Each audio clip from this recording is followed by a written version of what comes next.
Alors, bon, je voulais parler. En fait, là, je suis sorti un petit peu. Je discutais avec un gars à Paris. Là, je suis passé à Paris 2 pour acheter deux, trois petites bricoles pour bricoler, justement. Mais peu importe. Et c'est vrai que le truc des gilets jaunes, là, ça prend une ampleur qui est vraiment importante et qui concerne vraiment le peuple, c'est-à-dire les gens qui gagnent, je pense, jusqu'à 1500 euros, qui sont vraiment impactés par le fait que l'État soit présent partout dans tous les coûts en fait, à des niveaux assez élevés. Et ce qui fait qu'on arrive à une situation de saturation, parce que les gens n'arrivent pas à finir les fins de mois, n'arrivent pas à payer leur essence, n'arrivent pas à être bien, quoi, et n'arrivent pas à se sentir bien dans ce pays, malgré le fait qu'ils travaillent et qu'ils se lèvent le matin et qu'ils s'investissent, quoi, qu'ils participent activement à la société. Et qu'effectivement, c'est une réalité, on ne peut pas la nier aujourd'hui, qu'il vaut mieux ne pas travailler quasiment en France, et qu'on vivra mieux, on vit d'autant mieux sans travailler en fait. On va perdre peut-être un tout petit peu en salaire, mais on va pas être imposé, on a des aides partout, et on a tout le temps, on a tout le temps pour faire ce qu'on veut. De la musique, du dessin, de la danse, voilà. Donc les gens qui travaillent aujourd'hui n'en peuvent plus. Et moi je les comprends, et ça fait longtemps que je suis énervé par l'attitude du gouvernement depuis Hollande, et là Macron c'est la cerise sur le gâteau, je sais pas comment on dit, mais il enfonce le truc, quoi, il enfonce le clou. Et là il y a le pu qui sort, quoi, voilà, la colère sort, les gens sont en colère et ils ont raison. Par contre, il y a un ou deux trucs, moi, où je suis pas trop d'accord, c'est sur le fait qu'il faille augmenter le SMIC ou taxer les riches. Ça, en fait, c'est des fausses. C'est pas ça. Ça, c'est déjà des réactions à quelque chose. En fait, il faut vraiment prendre les choses à la base. C'est-à-dire que les gens qui sont riches, pour faire les choses dans l'ordre, hein, j'aurais peut-être d'autres idées après, mais pour faire les choses dans l'ordre, les gens qui sont riches ont l'intelligence d'être riches. On peut pas leur en vouloir de ça. C'est leur chance. Dans cette vie-là, dans cet univers-là, c'est leur chance d'être privilégiés. Peut-être que eux, ils ont la capacité d'entreprendre, que ça fonctionne, d'embaucher des gens, d'avoir des idées, d'être visionnaires, etc. Donc ça, c'est leur chance, on peut absolument pas leur enlever. Et voilà, ils doivent payer leurs impôts comme tout le monde. Peut-être qu'il faut revoir les tranches, comme proposait Mélenchon. Peut-être que c'est un système à 14 ou plus tranches, peut-être que c'est bien. Comme ça, les revenus vraiment hyper élevés, au-delà je sais pas, au-delà du million d'euros par an, etc. Ouais, on peut peut-être les taxer. Et encore, on est déjà à 50%, donc c'est déjà énorme en soi. C'est déjà énorme en soi comme niveau de taxe. En fait, pour moi, la bonne réflexion à avoir, c'est-à-dire que les gens, avant l'Europe en tout cas, on n'avait pas tous ces problèmes. Il y avait les gens arrivaient à peu près à vivre, il y avait les gens au SMIC qui arrivaient à se loger. Il n'y avait pas de gens qui dormaient dans leur voiture. Enfin, moi, j'ai pas connu ça en tout cas étant petit. Et donc le problème, il est à la source, c'est-à-dire il faut que l'État sorte de l'essence, déjà, parce que l'essence, c'est 80, je crois que c'est 80-90% de taxes. Là, par exemple, le baril a chuté, le prix du baril a chuté, et pourtant le prix augmente à la pompe parce que l'État charge au niveau des taxes. Donc déjà, si l'État sort de là, bim, on gagne du pouvoir d'achat automatiquement. Ensuite, si l'État sort du tabac, c'est la même chose sur le tabac. Le tabac, c'est hallucinant, c'est 90%, je crois, de taxes. Et il faut savoir qu'il n'y a que 7% qui va au buraliste. Le buraliste, il marge à 7% sur un paquet, donc c'est rien du tout.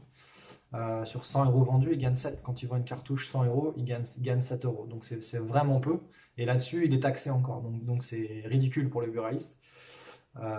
Et par contre, l'État se gave là-dessus 90%. Donc pareil, si on enlève cette taxe de l'État, pour les gens qui fument, ce que je ne conseille pas, mais en tout cas, c'est du pouvoir d'achat qui se libère. C'est la même chose sur l'alcool. L'alcool, c'est extrêmement taxé par l'État. C'est la TVA aussi. La TVA, elle a été augmentée, il ne faut pas l'oublier, elle a été augmentée de 2 ou 3%.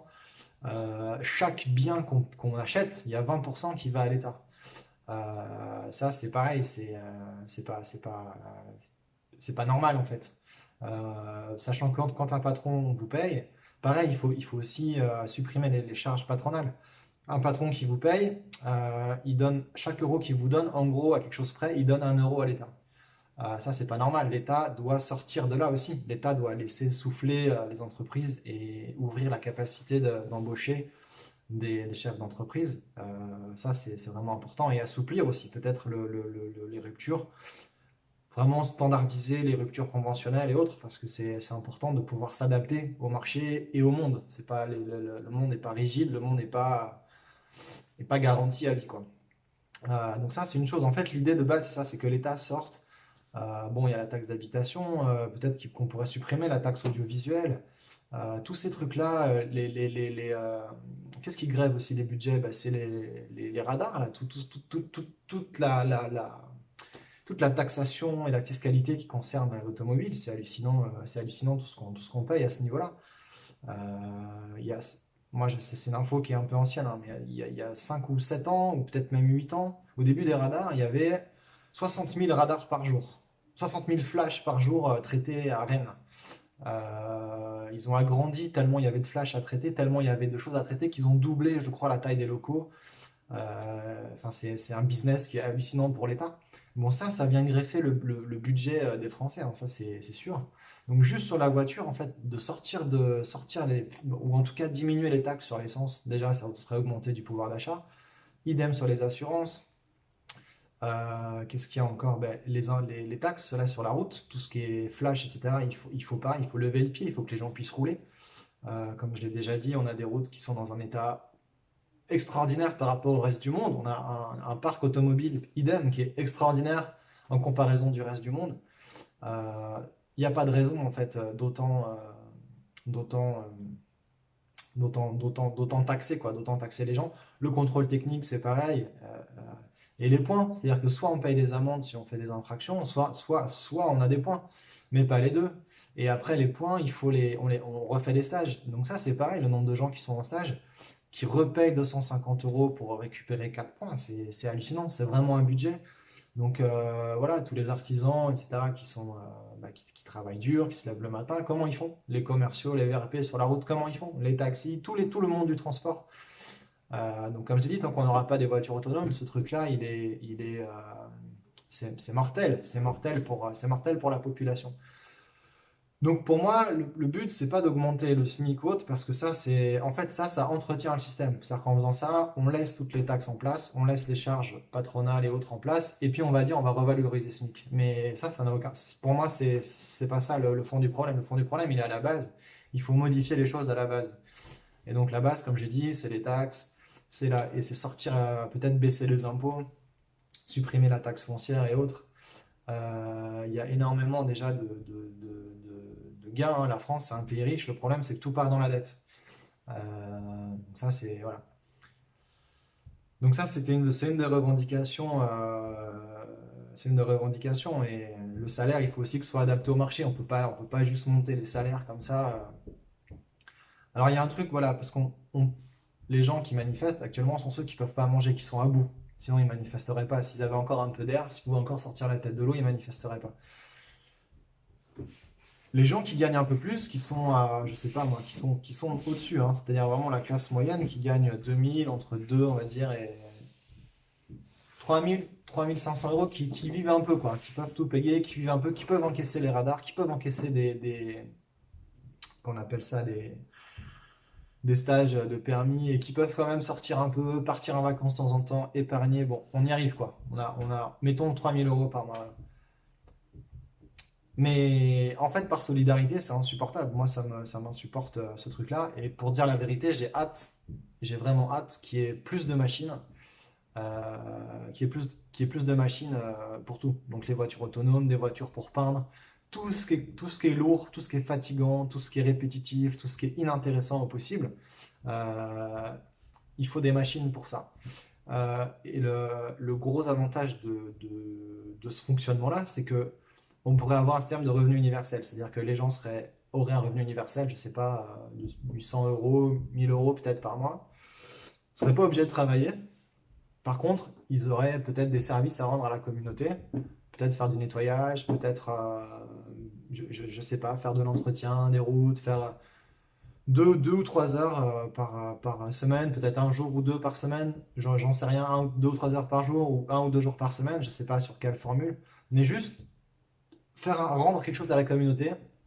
D'ailleurs, on pourrait déjà mettre ça en pratique avec le RSA, c'est quelque chose les gens qui sont au RSA ou au chômage, elles devraient quand même participer un petit peu, aller nettoyer des forêts, aller nettoyer des plages, aller nettoyer des rivières, aider des personnes âgées, aider des handicapés, je sais pas, accompagner des enfants sur des sorties. Il y a plein de choses à faire qui seraient gratuites. Et c'est un service à la communauté, ça fait tourner la communauté, c'est un retour, la communauté finance.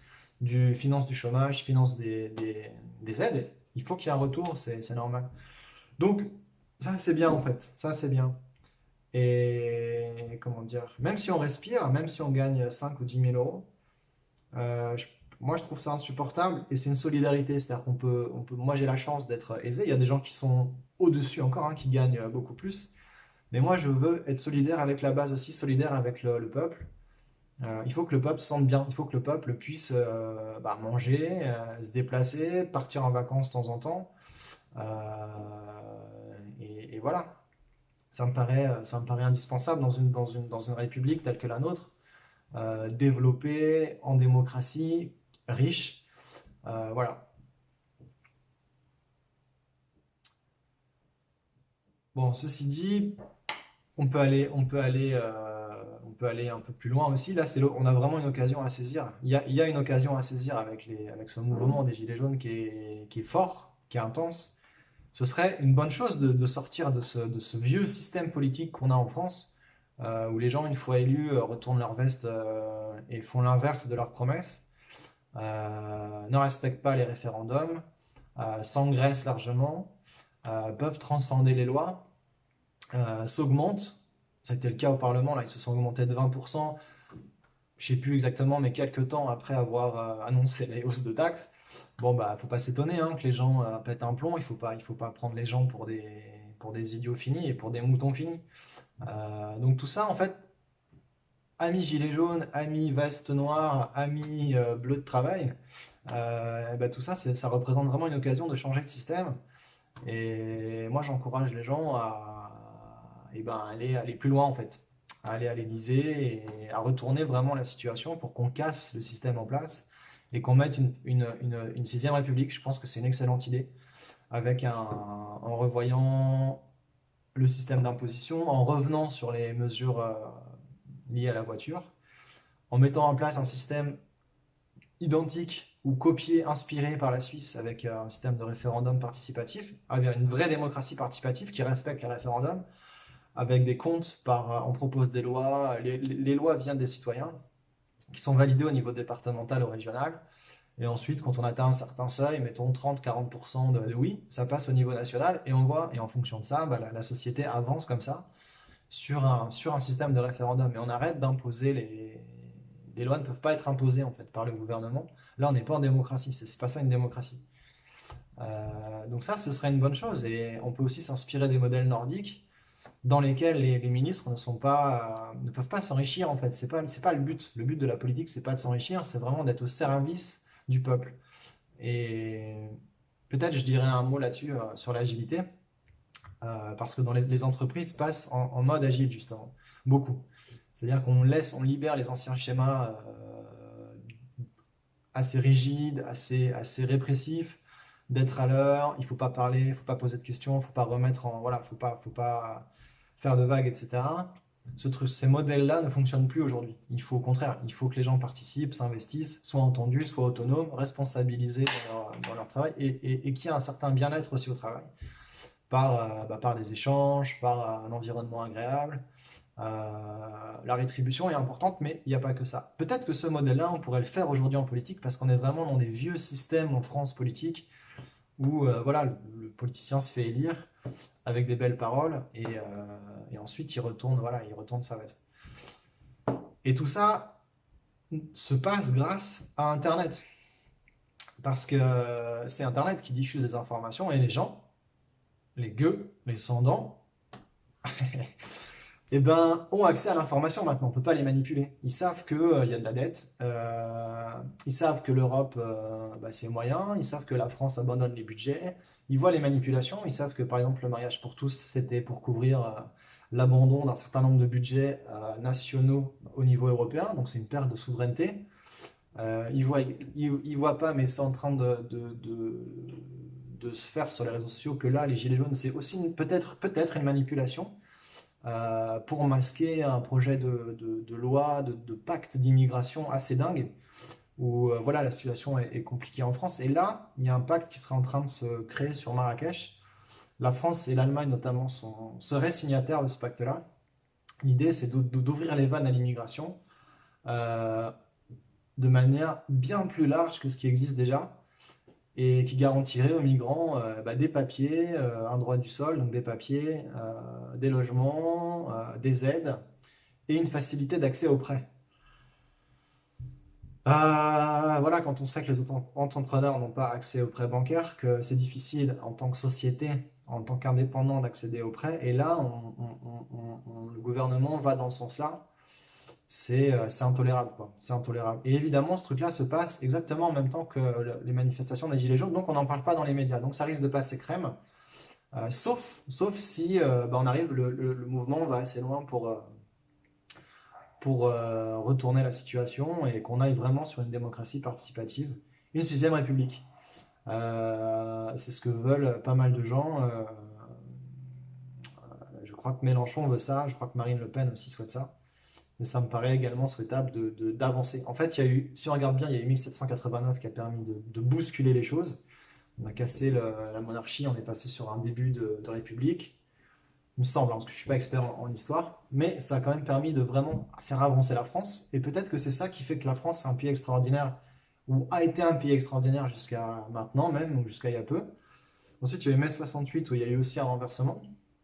Et maintenant, il y a encore autre chose, et de très puissant. Et peut-être que c'est la marche en avant de la France vers son renouveau et vers un futur digne des Français et digne des Gaulois, en fait, des Gaulois et des régions, des Bretons, des Corses, des Basques, des Auvergnats, des Alsaciens, des gens du Nord, des Normands, du centre, des Champagnes, du Sud, des Basques, j'ai déjà dit ça, mais des Pyrénées et des Alpes, par exemple.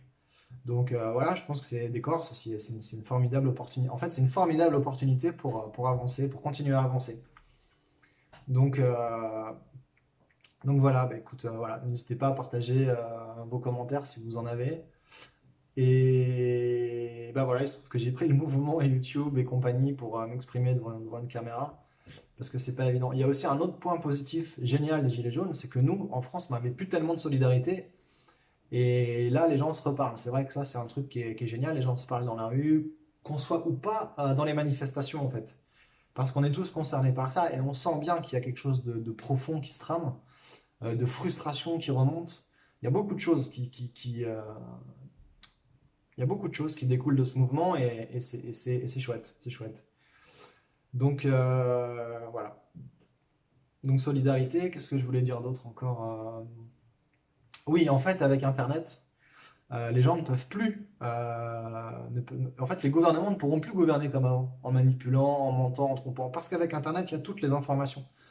Donc, on est obligé de basculer sur un mode avec beaucoup de transparence pour des gouvernances acceptables par les populations. Et bah, c'est une voie qui est plaisante. C'est une voie qui est plaisante. C'est une voie qui est plaisante. Moi, j'ai fait le choix de l'agilité pour l'entreprise parce que c'est exactement ça en fait. C'est la transformation des anciens modèles d'entreprise où les gens sont dirigés, ne doivent pas réfléchir, etc. Avec un système participatif où les gens sont entendus, écoutés, reconnus, respectés, etc. Et là, on pourrait avoir ça, on pourrait réfléchir à une démocratie agile ou à un gouvernement agile aussi qui tiendrait compte des gens et dont la mission d'ailleurs, et c'est la mission première des politiques, c'est de garantir bon, la sécurité, mais il n'y a pas que la sécurité, parce qu'on passe beaucoup de choses sur la sécurité, mais aussi la santé, le bien-être des gens. En fait, le politique, il est là, c'est un servant leader, en agilité on appelle ça comme ça, un servant leader. Le politique, il est là normalement pour arroser les gens en fait. Il est là pour leur amener des bonnes choses, pour les arroser, pour leur donner de l'engrais, pour les éduquer, etc. Et c'est pas ce qui se passe actuellement. Le politique, il est là, il arrose un peu, mais il coupe tout. Il coupe tout, il coupe tous les fruits, il coupe les branches. Et voilà, et les arbres là sont en train de s'atrophier. Et on est en train de faire une politique, un pays, une nation qui est tendue, quoi, qui est sèche, parce qu'il n'y a pas les moyens de respirer. Donc voilà les gens, si ça vous plaît, si je sais pas, si ce que je raconte vous inspire, n'hésitez pas à commenter, à partager. Moi je vais m'exprimer de plus en plus, je pense, sur les réseaux sociaux aussi. Un peu comme tout le monde, c'est vrai que je prends le train en marche, mais on va voir si on peut innover, si on peut se différencier. Et voilà, et Donc sur les faits de société, sur les réflexions que je pourrais avoir, et sur des thématiques aussi, donc sur le stress, sur la sexualité, et sur l'agilité, ouais, sur les méthodes agiles, sur le servant leadership. Et voilà. Voilà, voilà. Bon, à bientôt les gens.